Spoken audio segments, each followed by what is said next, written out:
দর্শক এবার কথা বলবো যশোরে, সেখানে আছেন আমাদের সহকর্মী এস.এম. ফরহাদ।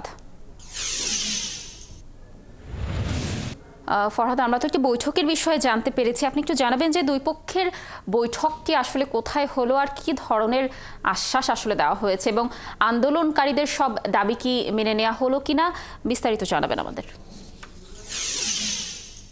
ধন্যবাদ। আমি কিছুক্ষণ আগে খুলনা বিভাগীয় শ্রমিক ইউনিয়নের সভাপতি এনামুল মুন্সির সঙ্গে কথা বলেছি। তিনি জানিয়েছেন যে কিছুক্ষণের ভিতরে, অর্থাৎ তারা একটি সংবাদ সম্মেলন করবেন। সংবাদ সম্মেলনের মাধ্যমে এই যে তাদের যে যে আন্দোলন চলছিল সেই আন্দোলন স্থগিত বিষয়ে তারা ঘোষণা দেবেন। তবে ইতিমধ্যে কিন্তু যে তারা যে আন্দোলন করছিল সেই আন্দোলন কিন্তু স্থগিত হয়ে গেছে, এবং খুলনায় যে ডিপোগুলো আছে ডিপোগুলো থেকে তেল যে উত্তোলন সেটা কিন্তু শুরু হয়ে গেছে।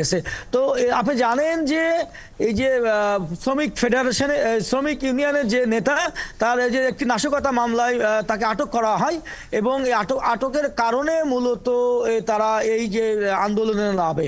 তো এই গত 3 দিন যাবত এই যে তেল উত্তোলন বন্ধ থাকার কারণে আমরা সকালে যশোরে বিভিন্ন পাম্পগুলোতে গিয়েছি। পাম্প যারা এখানকার দায়িত্বে আছেন তারা যেটা বলছেন যে গতকালকে রাতেই তাদের মূলত যে তেল সেটা সরবরাহটা বন্ধ রয়েছে। ইতিমধ্যে ডিজেল, পেট্রোল, অকটেন মোটামুটি সব ধরনের যে তেল রয়েছে সেগুলো সরবরাহ বন্ধ রয়েছে। আপনি জানেন যশোরে মোট 71টি তেল পাম্প রয়েছে। ইতিমধ্যেই অধিকাংশ তেল পাম্পগুলোতেই কিন্তু ডিজেল শেষ হয়ে গেছে। কিছু কিছু দু একটা পাম্পে কিন্তু আমরা দেখেছি যে পেট্রোল এবং অকটেন রয়েছে। আমরা এই মুহূর্তে দাঁড়িয়ে আছি যশোরের মনিহারে যাত্রিক তেল পাম্পে।